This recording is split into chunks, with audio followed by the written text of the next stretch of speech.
How to speak English naturally. Once upon a time, in a small town called Riverside, there lived a young man named Mark. Mark had always dreamed of speaking English fluently and naturally. He loved the language, but every time he tried to speak, he felt nervous. His words came out slow, and sometimes he forgot what to say next. It made him feel embarrassed, especially when he talked to native English speakers. Mark worked in a cafe. Every day, many tourists from different countries came to the cafe, and most of them spoke English. Mark wanted to talk to them, to have real conversations, but he didn't know how to start. He knew a lot of words, and he understood when people spoke slowly, but speaking naturally seemed like an impossible dream. One evening, after a long day at work, Mark sat down with his friend, Sarah. Sarah was different from Mark. She had learned English just like him, but now she spoke like a native. Her words were smooth, and her sentences flowed like music. Mark admired her and wanted to know her secret. "Sarah," Mark said, "how did you learn to speak English so naturally?" "You make it look so easy." Sarah smiled and took a sip of her coffee. "Mark, it wasn't easy at first, but I learned a few tricks that helped me." "Do you want to know?" "Of course," Mark replied eagerly. Sarah leaned in closer and said, "The first thing you have to do is stop worrying about making mistakes. When you try to speak perfectly, you freeze. Don't be afraid to make mistakes. Everyone makes them, even native speakers." Mark nodded, "But when I make mistakes, people might laugh or not understand me." "That's okay," Sarah said. "The important thing is to keep going. The more you speak, the better you get. Think of English like riding a bike. At first, you might fall, but if you keep practicing, you'll get better and better." Mark thought about that. He remembered when he was a child, learning to ride a bike. He had fallen many times, but with practice, he became fast and confident. Sarah continued, "Another thing that helped me was listening. I listened to English everywhere. I listened to music, watched movies, and even listened to podcasts while I walked. By hearing how people naturally spoke, I started to understand how sentences flow. I learned which words to use and when to use them." Mark liked this idea. He enjoyed listening to music, and maybe that could be a fun way to practice. "But Sarah," he asked, "I know a lot of English words, but when I try to speak, my mind goes blank. How can I fix that?" "That's normal, Mark," Sarah said with a kind smile. "To speak naturally, you need to practice speaking in real situations. It's not enough to just learn words. You have to use them. Start by talking to yourself in English when you're alone. Describe what you're doing or what you see. It might feel strange at first, but it helps." Mark was surprised. "Talk to myself." "Yes," Sarah laughed. "It's a great way to practice. And when you're ready, try talking to other people. Find friends who are learning English, or even join online groups where people practice speaking. The more you speak, the more natural it becomes." Mark felt inspired. He realized that learning to speak English naturally wasn't about being perfect from the start. It was about practice and not being afraid to try. He decided that from that day on, he would practice speaking every day, even if it was just for a few minutes. As the days passed, Mark started talking to himself in English while working at the cafe. He would say simple things like, "I am making coffee," or "The sun is shining today." He even started to greet the tourists at the cafe in English. At first, he was nervous, but he remembered Sarah's advice. Don't be afraid to make mistakes. One day, a group of tourists came into the cafe. They spoke English, and Mark decided to try something new. He asked them, "Where are you from?" The tourists smiled and answered, they were from Australia. Mark continued the conversation, and even though he made a few mistakes, they understood him and were happy to talk. Mark felt proud of himself. It was a small step, but it was a step forward. He realized that speaking English naturally didn't mean speaking perfectly. It meant speaking with confidence and enjoying the conversation. Sarah was right. Speaking English naturally was like riding a bike. The more you practiced, the easier it became.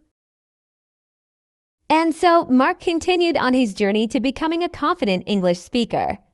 Every day, he spoke a little more, listened to English in different forms, and most importantly, he stopped worrying about being perfect. But his journey wasn't over yet. There were still more lessons to learn and challenges to face.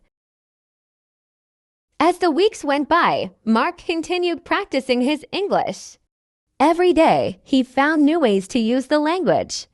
He followed Sarah's advice, talking to himself when he was alone, and greeting tourists at the cafe whenever he had the chance. His confidence grew, but he knew he still had more to learn. One day, Sarah came by the cafe for a visit. Mark was excited to show her how much he had improved. "Sarah, you were right. I've been practicing, and now I can talk to tourists without freezing up. I still make mistakes, but I feel more natural." Sarah smiled. "That's great, Mark. I knew you could do it." But remember, speaking English naturally isn't just about confidence. It's also about understanding the culture and the little things people say in everyday life. Do you know what I mean? Mark thought about it for a moment. What do you mean by little things? I mean expressions, slang, and the way people really talk in casual conversations. Sometimes, in English, people don't speak in full sentences. They shorten words or use phrases that don't translate directly. If you can learn some of these, you'll sound even more natural. Mark was curious. Like what? Sarah pulled out her phone and showed Mark a few examples. For instance, instead of saying, "I'm going to," people often say, "I'm gonna," or instead of "I have to," they say, "I gotta." These small changes make you sound more like a native speaker. You don't always have to use perfect grammar in casual conversation. Mark nodded. "I've heard people say that, but I didn't know it was okay to speak like that." "It is," Sarah assured him, "but don't worry too much about it. Just keep listening to how people talk in real life, and you'll pick it up naturally." That evening, after work, Mark decided to watch an English movie with subtitles. He paid attention to how the characters spoke, noting the relaxed and informal way they used English. It was different from what he had learned in books. They used phrases like "what's up" instead of "how are you?" and "wanna" instead of "want to." The next day, Mark tried using some of these phrases when talking to the tourists. He said, "What's up?" to one of them, and they smiled, responding as if they were speaking to a friend. It felt good to sound more casual and relaxed. Over time, Mark realized that speaking English naturally wasn't just about learning words or grammar. It was about learning the rhythm of the language, the way people paused, the tone they used, and how they expressed emotions. He started to notice how people's voices went up and down when they asked questions or showed excitement. One afternoon, as Mark was cleaning the cafe, he thought about something that had been on his mind for a while. He loved speaking English, but he wanted to speak like the people he heard in movies and on TV, fast, smooth, and with emotion. So he decided to take a big step. He found a local English club where people gathered once a week to practice speaking. Some were native speakers, and others were learners like him. The first time he went, Mark was nervous. He didn't know anyone, and he was afraid that his English wasn't good enough. But as soon as he walked into the room, he was greeted with smiles. Everyone was friendly, and they were all there for the same reason, to practice speaking English. Mark introduced himself to the group. "Hi, I'm Mark. I'm learning English, and I want to speak more naturally." One of the native speakers, a man named John, smiled and said, "Nice to meet you, Mark.